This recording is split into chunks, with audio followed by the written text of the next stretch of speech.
happening at the moment. It's over Genier. for Paulinho. It is over for Paulinho. Genier of the Skill Shimano squad takes it up. Can Paulinho still hold in his place in here? Can he hang in there? That's the main thing, or will he just get spat straight out? As Malacane, the Italian rider for Quick-Step, drives away. That's a big one, and looks like Gavazzi. Oh, Christophe Van der Waal here.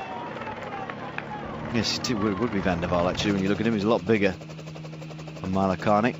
And Van der Waal had a very good early season, pulling away in these sort of further out long breaks by himself. In the Tour of Italy particularly, and Gavazzi has gone with him. I would favour Signor Gavazzi in this particular situation, Sean. Yes, certainly Gavazzi is the better sprinter, and he seemed to be very aggressive there in that last 20 kilometres. He was riding through a lot as a better sprinter. Sometimes they try and sit on and get carried along, but he seemed to be the one who want to push on, and if they go to the finish with these two riders, I think he is the better one in the sprint. Yeah, I would say so, but you never can tell how much it'll take out of them to get there. No wins so far for Lampre. Pataki has been very disappointing in terms of his sprinting ability. He has been the closest, however, so far. Still sitting on the wheel, coming up to the final kilometre to go. And 53 kilometres an hour for Christophe Van der Waal. He won't be happy with the fact Gavazzi is just behind him. Will he flick the elbow to get Gavazzi to come through and do some work? He's done it twice now with both elbows. He keeps looking over his shoulder. Oroth is trying to close the gap as Kieselowski goes on the left-hand side. That's quick. Kieselowski pulls out away from the rest of his breakaway companions, and he's going to get across, I'm sure, to Gavazzi now, who takes up the pace-making with 1 kilometre to go. Left it a little bit late. Where is the kilometre to go banner? Oh, there's a bigger gap than I suspected there.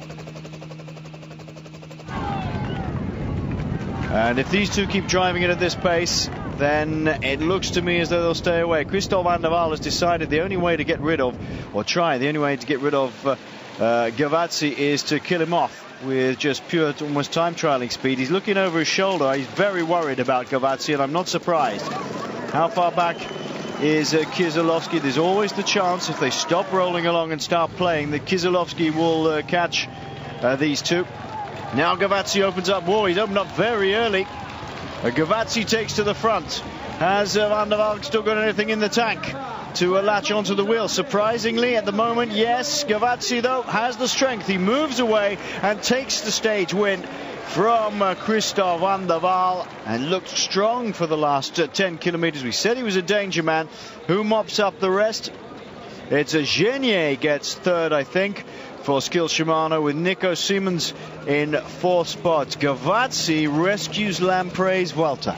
Yes, certainly does a really good job there, and Van der Waal, pulling too much. He did a big part of the work on the front, and with Gavazzi in your wheel, you cannot do that. But I think Van der Waal also very nervous because Quick-Step, they also needed something out of this race, but the way he went about it, he was always going to be beaten by Gavazzi.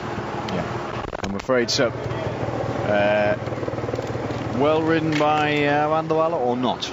No, I think with Gavazzi you have to ride, the moment you get a sufficient gap, you then start playing the bluffing game, and you try and get him into the panic situation. I think Gavazzi would have panicked a bit earlier, but he could see that the gap was sufficient, so he just allowed Van der Waal to do all a big part of the pulling in that final kilometre and a half. He's had 3 wins already this year. Gavazzi makes it fourth in the big one. Opened up with a stage in Tour of the Basque Country, so he likes the Basque Country, and always going to have problems here, Van der Waal. It's the foreshortening shot. You can't see how closely they are together. I thought he was almost getting on the wheel, but look at that big daylight between the two. Gavazzi never troubled at all. Took his first win into Thala from Aibar in the Tour of the Basque Country. back in the earlier part of the year. Won 2 stages in the Tour of Portugal as well. So he quite likes the tough stuff, does Gavazzi. And from a small group, he's pretty quick. Good win for the man from Lampre, the Italian rider, Francesco Gavazzi.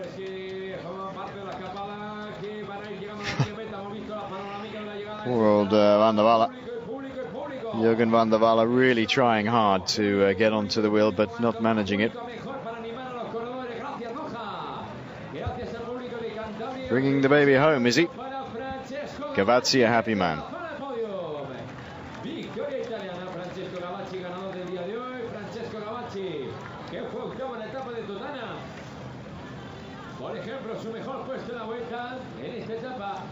De la Vuelta y sobre todo en esta edición número 66 gana un italiano, primera victoria para el equipo Lampre. Francesco Gavazzi then wins stage 18 of the Vuelta a Espanha, but there's the race within the race. Here comes the peloton. What will happen here? Will Geox be pulling along on the front? Will Euskaltel be here doing anything at all? It's at the moment Omega Pharma Lotto, by the look of it, who are on the front of this group. Interestingly, the question is who will be fighting it out behind. Sky have a man in here as well. Up towards the front, look out for the white jersey of Christopher Froome, the combined, wearing the combined jersey at the moment, and look out for Juan Jose Cobo in the red jersey. They're all going to come in together, Sean, unless something drastic happens and somebody pulls out a lead. Of course, if they fell at this point, if they are within when they get to the 3 kilometre to go mark, if they fall within that, or they have a mechanical, then there's no problem. They will get the same time as the group in which they were in when that incident occurred. If, however, a split is forced at the front and there's a few seconds separating the red leader's jersey from everybody else, then they will either gain or lose time. And every second's going to count here. I'm surprised there aren't Geox riders at the front. I can't see the red jersey too easily from this overhead shot, but he's surely going to be in there helping out the whole peloton together at the moment, which is good for him. Yes, I think 3 kilometres to finish, and they're not going at a real fast rate because the stage victory is gone with a long time. They knew there was no chance of catching the breakaway, and the situation is going to be that bit calmer here as they roll in. So normally you'd not see the peloton breaking up. On the very end, of course, there's some riders who are really tired and they leave the peloton go away in the last 2 or 3 kilometres, but for the 100 top riders here in the front of the bunch, they will all come over the line together. And I would be very surprised if we see any splits, because you can see it's not going at the real fast rate as normal when they will be contesting for a stage victory. This is Sergei Lagutin trying to force the pace a little bit. Lagutin is 15th overall, and clearly still strong in this year's Vuelta a Espanha. Chris Froome is ahead of Juan Jose Cobo on the road here. Cobo is shadowing him very carefully indeed. Very, very careful. In the streets of Noja now. Under the 2 kilometres to go banner.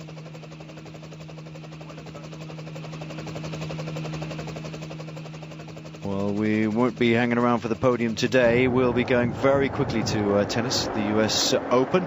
Dreadful rain delays at the US Open this year. Looks like we'll have another Monday finish. 3rd or 4th year in a row, I can't remember. Attack coming off the front by Leopard Trek. The man who could most benefit if he was doing that is Maxime Montfort, 6th overall at 4 minutes and 13 seconds. Remember, Menchoff is at 3:48, but it's a very difficult game to play. Difficult to tell who it is, Sean, with the light so difficult. Yes, and it's not Montfort. It's not Montfort, no. Zog. Oliver Zorg not happy today, not feeling very well, so I don't think Montfort would be the rider who would be allowed.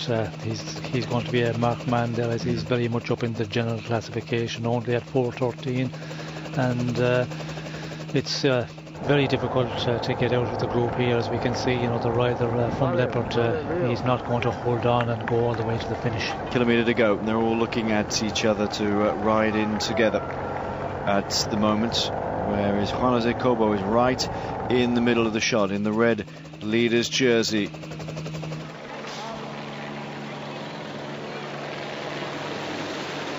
The overall standings will remain much as they are. Nibali is leading in Maxime Monfort, you can see. Sagan is doing the pace setting at the front here, the fast man. They're all sprinting for extra bits of places. Bradley Wiggins on our near side. Everybody's going to come in at the same time. And Christopher Froome in here as well. Just fighting in the middle of the black helmet, the white jersey. Over the line they come. And led home by Simon Getchka of Skill Shimano. Wiggins, Cobo and Chris Froome all back in the same time. So Juan Jose Cobo hangs on to the red jersey of leader ahead of Christopher Froome by 13 seconds and 1:41 ahead of Bradley Wiggins. That is the top three. Volker Mollema at 2:05 and Menchoff at 3:48. The win, however, goes to Francesco Gavazzi of Lamprey.